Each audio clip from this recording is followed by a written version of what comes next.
Do me service.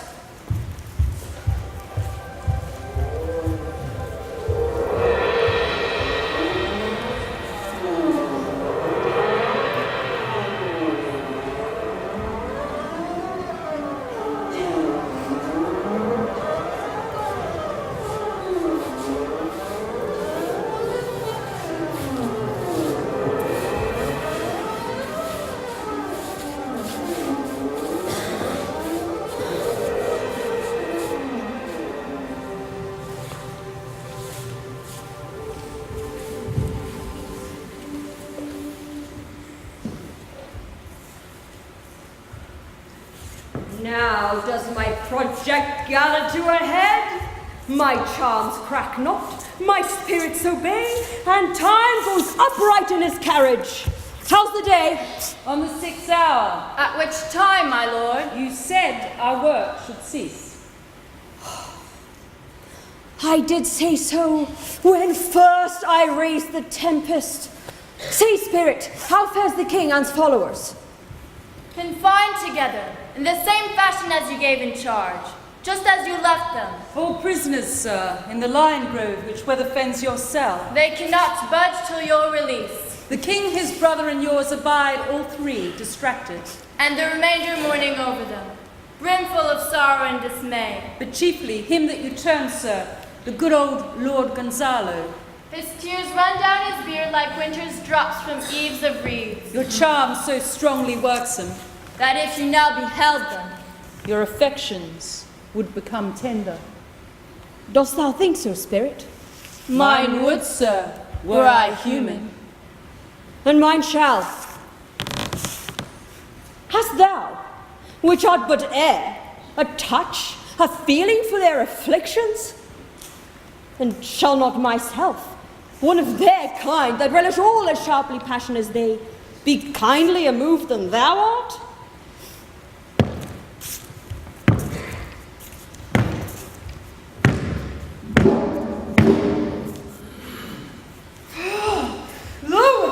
I am struck to the quick!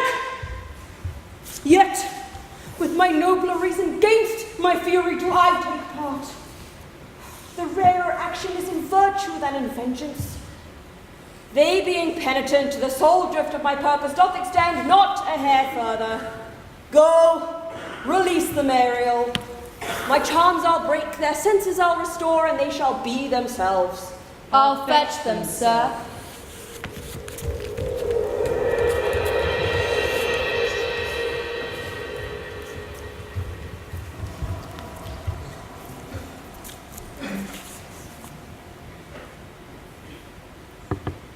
You, elves of hills, brooks, standing lakes and groves, and you, that on the sands with printless foot do chase the ebbing Neptune, and do him fly when he comes back.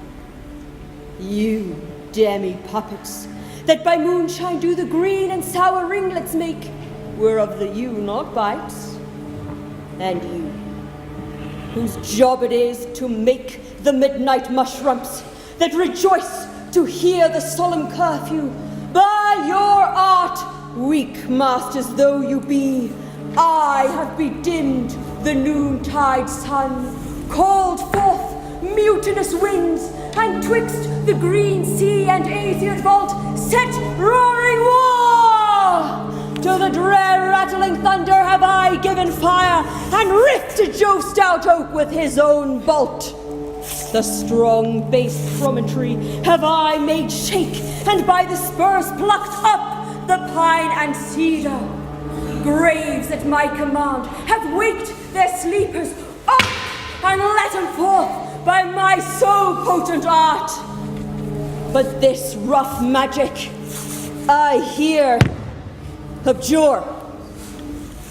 And when I have required some heavenly music, which even now I do to work mine end upon them, this airy charm is for, I'll break my staff, bury it certain fathoms in the earth, and deeper than did ever plummet sound, I'll drown my book.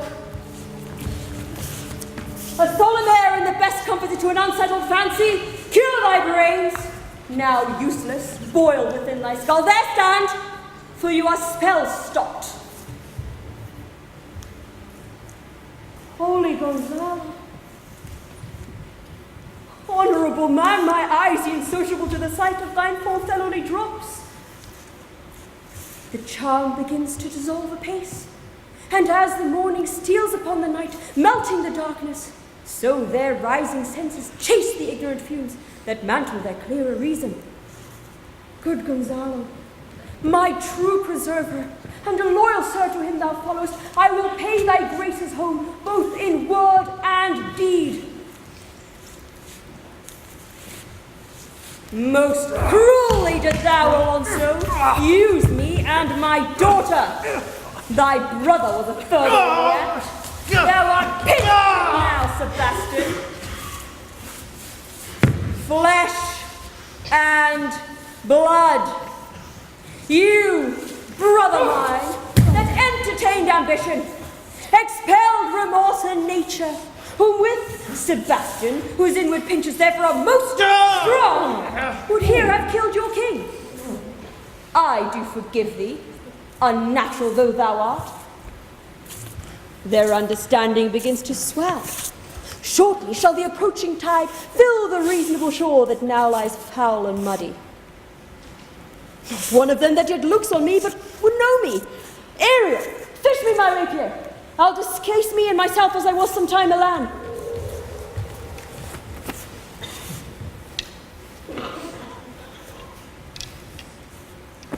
Quickly, spirit!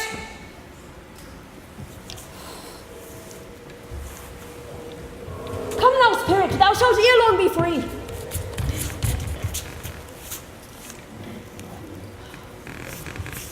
Where the bee sucks, there suck I. On a cowslip's bell I lie. There I catch where owls do cry. On a bat's back I do fly after summer merrily. Merrily, merrily shall I live now, under the blossom that hangs on the bough. My delicate Ariel, I shall miss thee, but yet thou shalt have freedom. So, sir, to the king's ship, invisible as thou art, there shalt thou find the mariners asleep under the hatches. The master and boatswain being awake, enforce them to this place. And presently, I prithee, I drink the air before me and return, or ere your pulse twice beat.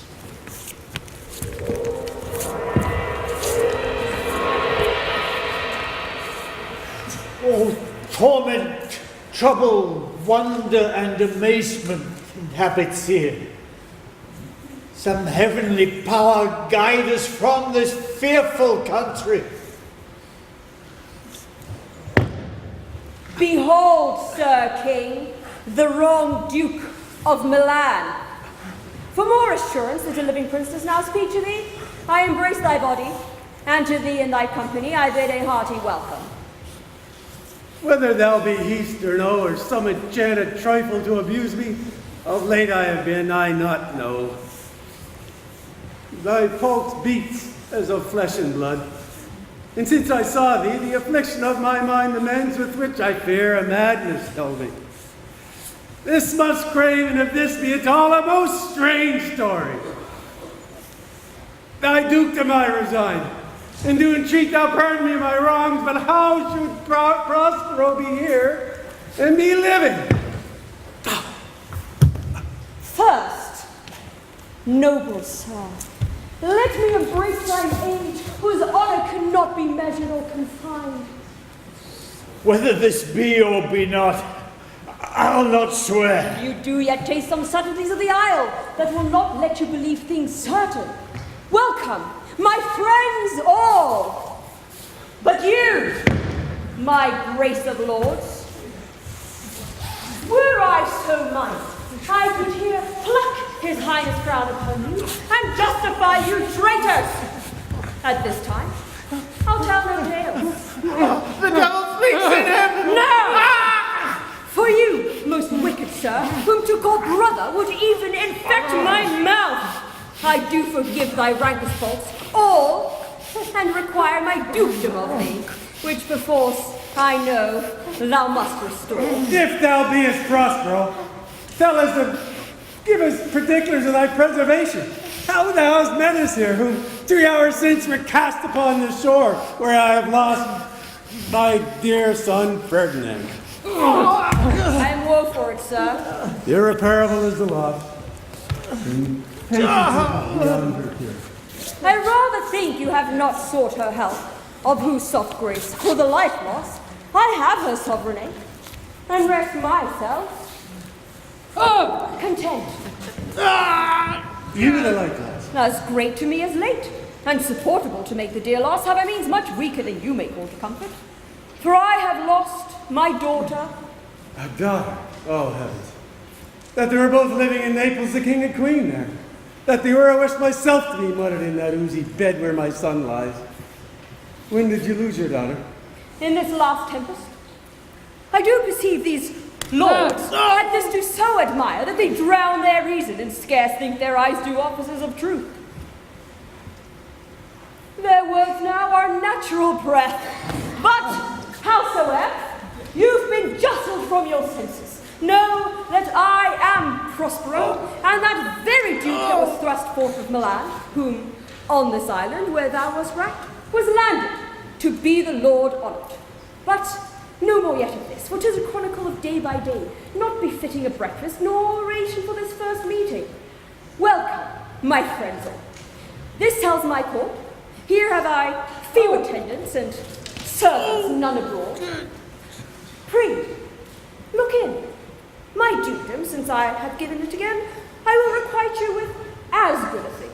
At least bring forth a wonder to content you, as much as me. You play me false. Now, my dearest love, I would never for the world. Yes, for a score of kingdoms you should wrangle, but I would call it bad play. If this prove a vision of the island, one dear son, must I twice lose? Though the seas threaten, they are merciful. I have cursed them with no cause. Now all the blessings of a glad father compass thee about. Arise and say how thou camest here. I wonder, how many goodly creatures are there here? How beauteous mankind is. A brave new world with such people in it. 'Tis new to thee. What is this maid with whom thou wast at play? Your eldest acquaintance cannot be 3 hours. Is she the goddess that has severed us and brought us thus together? No, sir. She's mortal. By mortal providence. I chose her when I could not ask my father for advice, nor thought I had one. She's daughter to this famous Duke of Milan, of whom so often I've heard renowned, but never seen before, of whom I have received a second life, and a second father this lady makes him to me. And I am hers. But oh, how oddly will it sound that I must ask my child forgiveness. There, sir, stop. Let us not burden our remembrance with a heaviness that's gone.